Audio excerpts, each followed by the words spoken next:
Hi అండి, crazy అభి channel. ఈరోజు వచ్చేసి ఉలవ పప్పుతో చేసిన ఉలవ పిండి. ఇది ఉలవ పప్పు చేసుకుందామండి. చాలా టేస్టీగా ఉంటుంది. పిండితో చాలా రుచిగా ఉంటుంది, కమ్మగా ఉంటుంది, పుల్ల పుల్లగా. ఇది ఎలా చేసుకోవాలో చేసి చూపిస్తాను. ముందుగా ఒక బౌల్ తీసుకుందాం. పులుపు కోసం చింతపండు ముందుగానే నానబెట్టి ఉంచుకున్నాం. ఇప్పుడు ఇది పులుపు తీసుకుందాం. ఇది ఇప్పుడు చింతపండు పులుపు తీసుకున్నామండి.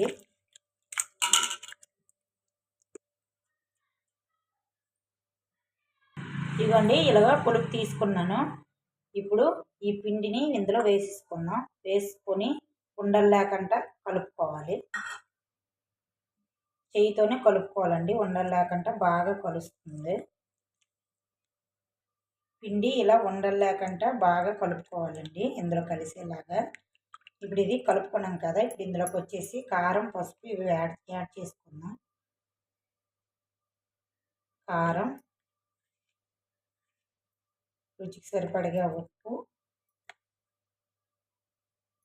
పసుపు ఇవి కూడా కలిసేలాగా కలుపుకోవాలి. జస్ట్ ఇలా కలుపుకుంటే సరిపోతుంది.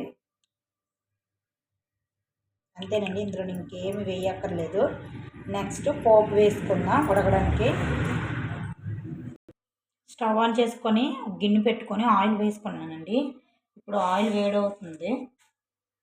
ఇప్పుడు పోపు దినుసులు వేసుకుందాం. ఆవాలు,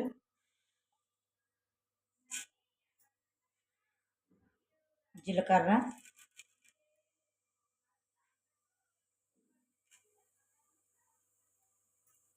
ఇప్పుడు ఇవి ఫ్రై అవ్వాలండి, కొద్దిగా ఫ్రై అవ్వాలి.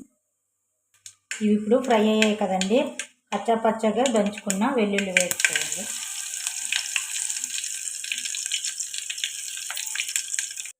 పోపు వేగింది కదండి, ఇప్పుడు ఉల్లిపాయలు వేసుకుందాం.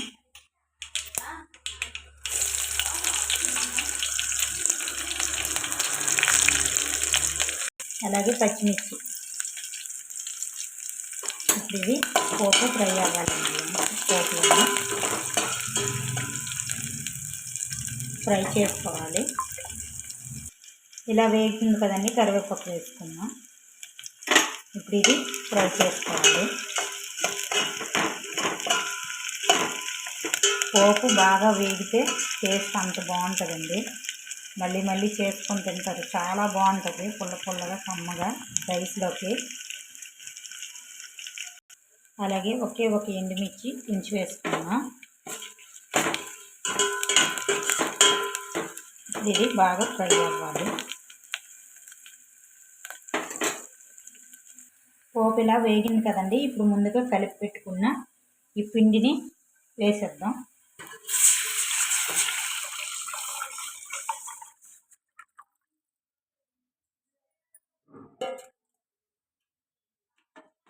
మంటని మీడియం ఫ్లేమ్లో పెట్టుకొని దగ్గర పడిన దాకా ఉడికించుకుందాం.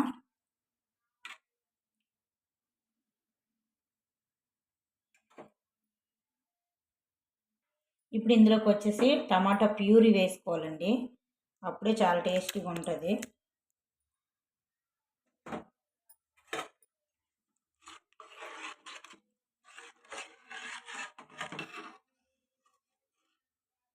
ఇప్పుడు మూత పెట్టుకొని దగ్గర పడిన దాకా ఉడికించుకుందాం.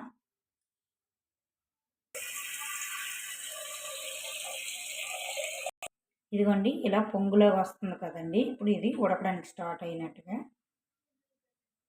ఉంది, చూడండి. ఇప్పుడు గరిటె పెట్టుకొని ఇలా కలుపుతూ ఉడికించుకోవాలండి, లేదంటే పొంగిపోద్ది. ఎంత బాగుంటుందంటే ఒకసారి ట్రై చేయండి, చాలా టేస్టీగా ఉంటుంది. ఉలవలతో చేసిందంటే చాలా రుచిగా ఉంటుంది కదండి. ఇదిగోండి, ఇలా ఉడుకుతుంది. మరొక 5 మినిట్స్ ఇలా ఉడికించుకుంటే మనకి ఉలవ పప్పు రెడీ అయిపోద్దండి, చాలా టేస్టీగా ఉంటుంది. ఇదిగోండి, 5 మినిట్స్ తర్వాత చూసాం కదండి. ఇదిగోండి, ఇలా దగ్గరికి అయితే ఉడికిపోద్ది. ఇంకా స్టవ్ ఆఫ్ చేసుకున్న తర్వాత కొద్దిగా దగ్గరికి అయిపోద్ది. ఇప్పుడు నేను ఇలా ఉండేటప్పుడే స్టవ్ ఆఫ్ చేసుకుంటున్నాను. చాలా కమ్మగా పుల్లగా కారంగా చాలా బాగుంటుందండి. ట్రై చేయండి. ఇప్పుడు నేను స్టవ్ ఆఫ్ చేసుకుంటున్నాను.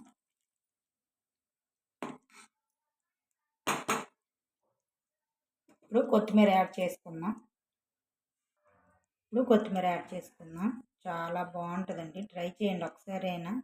మీరే తిని చెప్పండి కామెంట్లో. అంతేనండి. ట్రై చేయండి. ట్రై చేసి ఎలా వచ్చిందో కామెంట్ సెక్షన్లో కామెంట్ చేయండి. లైక్ చేయండి, షేర్ చేయండి, సబ్స్క్రైబ్ చేసుకోండి. ప్లీజ్ సపోర్ట్ చేయండి. బాయ్ అండి. బాయ్.